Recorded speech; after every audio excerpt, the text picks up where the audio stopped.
Comment établir le tableau de variation d'une fonction polynôme du second degré à l'aide de la fonction dérivée? Rappelons que, de manière générale, lorsque l'on veut établir le tableau de variation d'une fonction, il faut commencer par dériver cette fonction, puis chercher les valeurs qui annulent la fonction dérivée, établir le tableau de signes de la fonction dérivée sur l'intervalle d'étude souhaité, et enfin en déduire le tableau de variation. Voyons à l'aide de 3 exemples comment appliquer cette méthode générale à l'étude des fonctions polynômes du second degré. Soit la fonction définie par la relation f de x égale 6x au carré plus 36x moins 20, dont je souhaite établir le tableau de variation sur l'intervalle moins 10, 10. Je commence tout d'abord par dériver ma fonction f.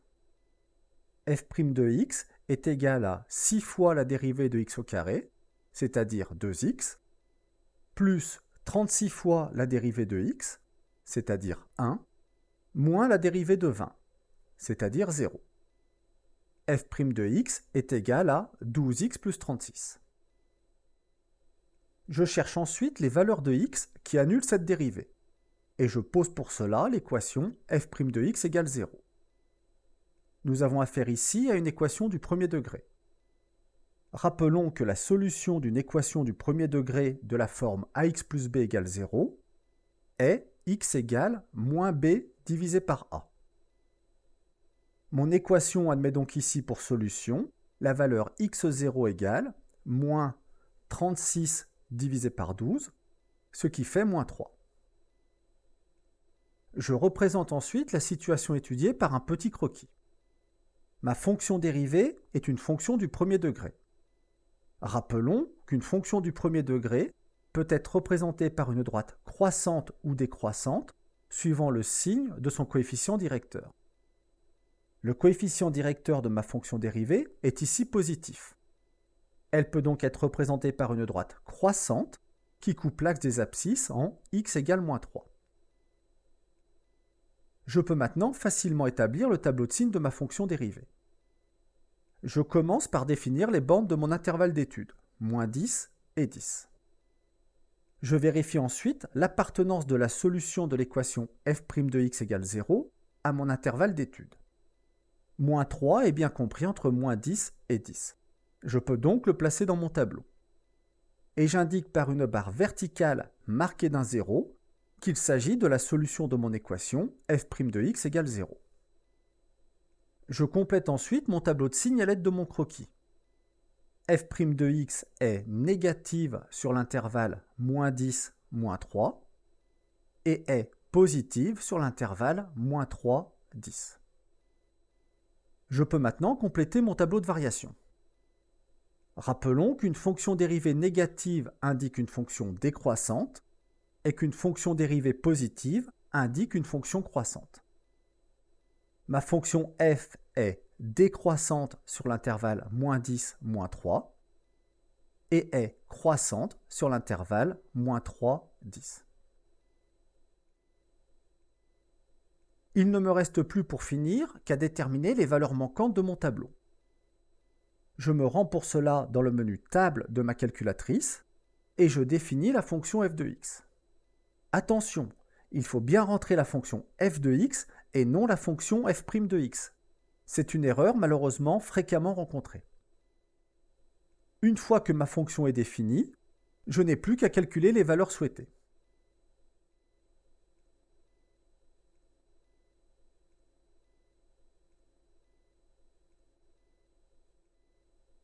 Mon tableau de variation est maintenant établi. Notons qu'il est possible de vérifier sa justesse à l'aide des propriétés graphiques de sa calculatrice.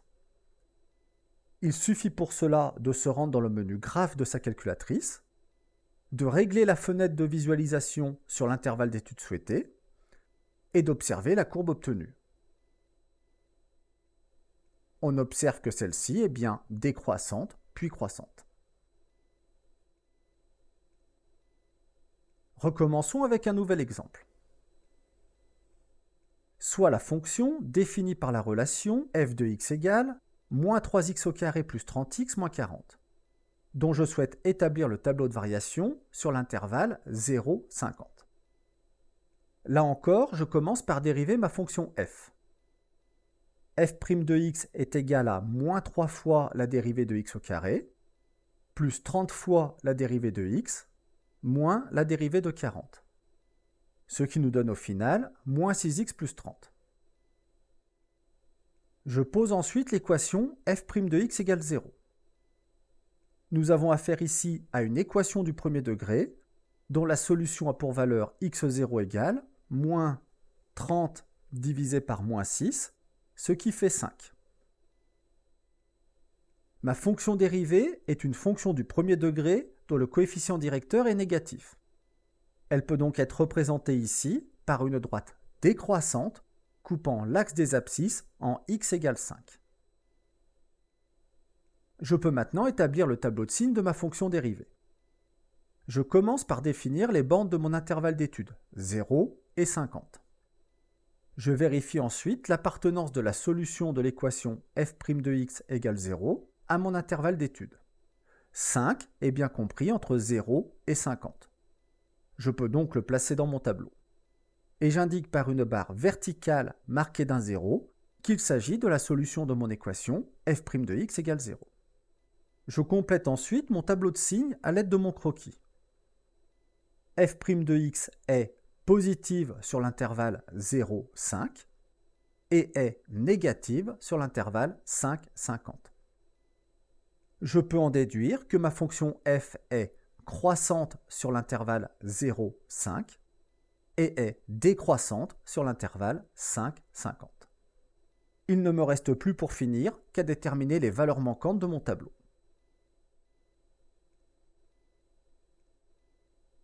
Mon tableau de variation est maintenant complété. Recommençons une dernière fois. Soit la fonction définie par la relation f de x égale moins 0,2x au carré moins 6x plus 50, dont je souhaite établir le tableau de variation sur l'intervalle 20-50. Je commence là encore par dériver ma fonction f. f' de x est égal à moins 0,2 fois la dérivée de x au carré, moins 6 fois la dérivée de x, plus la dérivée de 50. Ce qui nous donne moins 0,4x moins 6. Je pose ensuite l'équation f' de x égale 0. Nous avons affaire ici à une équation du premier degré dont la solution a pour valeur x0 égale moins 6 divisé par moins 0,4, ce qui fait moins 15. Ma fonction dérivée est ici une fonction du premier degré dont le coefficient directeur est négatif. Elle peut être représentée par une droite décroissante qui coupe l'axe des abscisses en x égale moins 15. Je peux maintenant établir le tableau de signes de ma fonction dérivée. Je commence par définir les bornes de mon intervalle d'étude, 20 et 50. Je vérifie ensuite l'appartenance de la solution de l'équation f' de x égale 0 à mon intervalle d'étude. Il s'avère ici que cette solution n'appartient pas à cet intervalle. Moins 15 n'est pas compris entre 0 et 50. Il ne doit donc pas être placé dans mon tableau. L'observation de mon croquis m'amène alors à conclure que la fonction dérivée est strictement négative sur l'intervalle 20-50. Et je peux en déduire que la fonction f est strictement décroissante sur ce même intervalle. Il ne me reste plus maintenant pour finir qu'à déterminer les valeurs manquantes de mon tableau.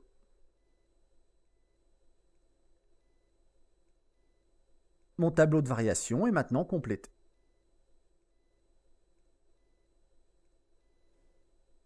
Voilà, vous savez maintenant comment établir le tableau de variation d'une fonction polynôme du second degré. Cela ne présente pas de réelles difficultés pour peu que l'on ait appris son cours et que l'on soit attentif à 3 erreurs trop fréquemment rencontrées. Tout d'abord, lors de la phase de dérivation, il faut bien penser à dériver la valeur constante.